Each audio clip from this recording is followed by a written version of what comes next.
and rage over underage. So people are very angry about the fact that the minor and under 20 games were cancelled, although somebody did get in touch with us on Twitter to say, can anybody rightly say that there wouldn't? Oh yeah, Anastasia says all GAA should be ceased, but to think that an under 20 team would win in All-Ireland and then return quietly to their household without celebrating with others would be naive in the extreme. Was it the minor team who celebrated with Harry Potter? It wasn't the under 20s, yeah. No, it was the minor team. Well, sure, he can just magic the COVID away, can't he? To this a little bit later on, Michael Verney. Players going to quarantine after COVID outbreak. Roscommon's preparations for Saturday's National Football League clash with Cavan were thrown into chaos last night. Several players were forced into quarantine after a squad member tested positive for COVID-19.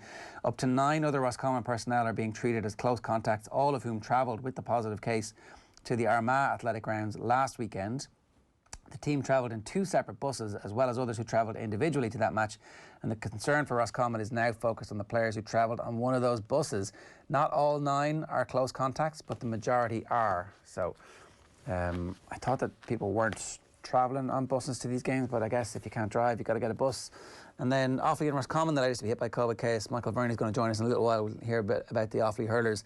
And also the fact that these games this weekend have not been previewed properly. Like, does anybody really know that much about what we expect from either Limerick or Clare in the game this weekend, which is knockout in the Munster Hurling Championship? It's the oldest of old school. We have breaking news this morning from Waterford GAA. This is to add on to the Offaly and to the Roscommon stories that you've already mentioned this morning, which we'll get to in a moment. But just to bring you the breaking news, Waterford have conceded their final league football fixture against Antrim this weekend in light of COVID-19 concerns.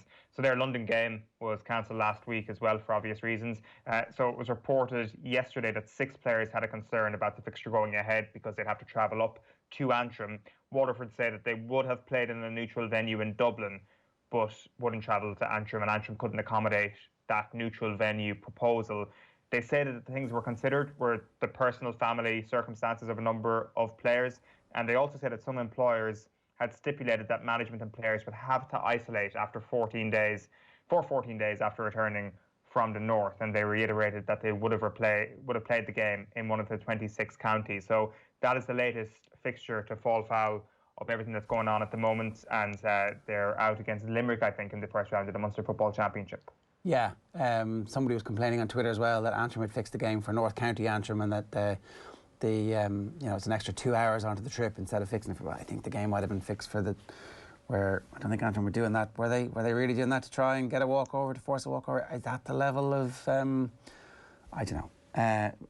Nathan's also just sent me a message about the lockdown in the past with respect to golf, where when individual counties were in lockdown, people were travelling across borders from one county to another. In particular, people were leaving Dublin to go and play in North County Wicklow, and so maybe that might be one of the reasons why golf had its chance and it blotted its copybook by some people assuming that the laws didn't apply to them because they had a golf club sweater on.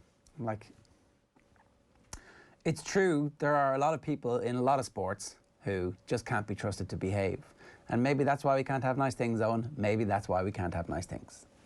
It's. I think that's probably a good way of putting it. It doesn't really matter what the sport is. There's probably going to be a couple of people who won't appreciate the whole seriousness of this thing, and will, as you say, ruin it for everybody.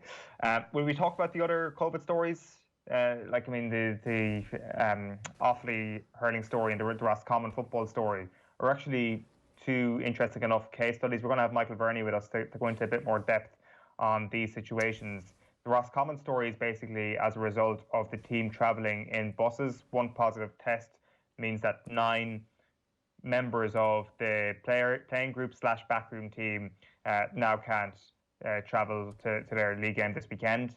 That could be up to 9 players, but it sounds of the piece in the Irish Independent and in the Irish Daily Mail, I should say, as well this morning, it doesn't seem like it is going to be all players, but there are 9 members, either playing or non-playing staff, that are affected by this. And then the Offaly situation is even more intriguing, because in one fell swoop, the entire squad have been deemed close contacts of the 1 positive case as a result of a session this week, or last week, I should say. So they're due to play Kildare this weekend in their championship. Training session, just training session, not a sesh. Sorry, not a session, a training session. Not a sesh session, a training session, which is really interesting because I get the Roscommon thing. You're in a close you're in close proximity in a bus, and I'm sure Roscommon will address that and say, if you can drive to the game yourself, do that in future. But in the Offaly situation, like, how worrying is that if you have one positive case in a training session, that could possibly scupper everybody's involvement in a game and preclude you from fulfilling a fixture. I didn't know that you could be deemed a close contact by training with somebody. So this is a new development in terms of what I'm learning from what's happening recently.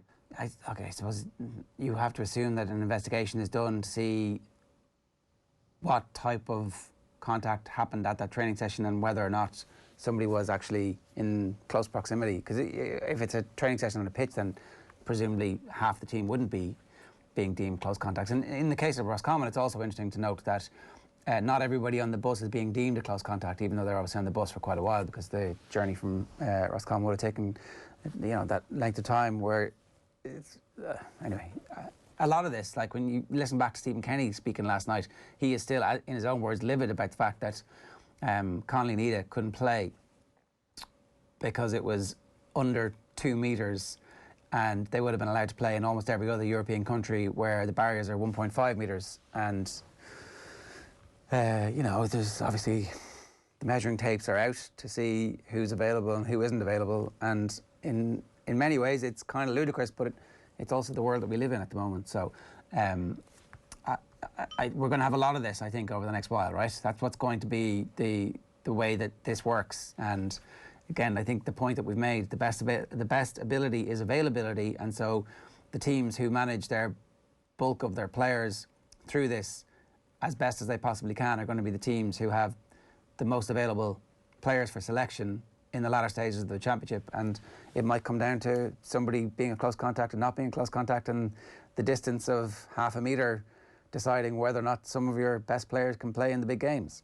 And Tommy made a good point in our pre-show meeting as well. What about the players who don't have driving licenses and can't drive themselves to games? Like, got to call into question a close contact. Whoever's living in your bubble, give them a lift to the game. Like, that is the level that you legitimately have to go to now, because you cannot afford to put GAA players on a bus together. That is a fact. The Roscommon thing has proven it. I actually think the Roscommon thing is really like Ireland going to Slovakia and suffering the same fate, where like a section of the bus was deemed to be everybody within 2 metres. Obviously on a plane, that number is reduced considerably.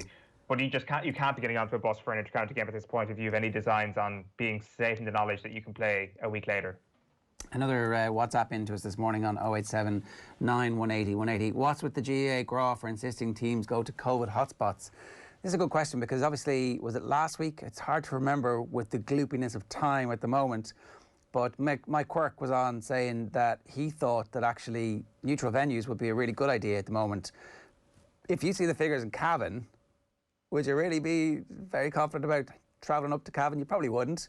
And if you're in one of those counties where COVID is rampant at the moment, and there are several, then would you really feel like you can say, no, we insist on home venue? Because ultimately home venue doesn't mean anything at the moment compared to what it used to mean.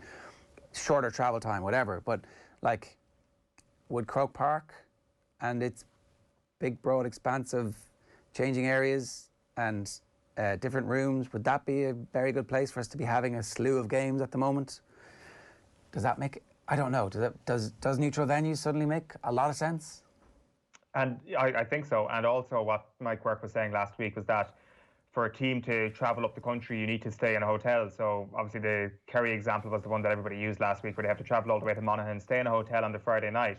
But the hotel that you're staying in could be the COVID hotspot, and you are putting yourself into relative contact, at least a little bit of danger, with hotel staff, with a waiter, with like somebody who works in reception. I don't know, but there was more of a chance of contracting COVID by staying in a hotel the night before a game than contracting COVID playing a game and driving home immediately afterwards. It sounds obvious, but it is something that players have had to do over the last week. And I think once Croke Park becomes available, I think that as many games as possible need to be held there, because it's not just the changing areas, it is all the different areas of the stadium that you could be safe in. A lot of these county grounds, or games that are at least being used for league games, the clubhouses they have are actually terrible, and you are getting changed in a stand.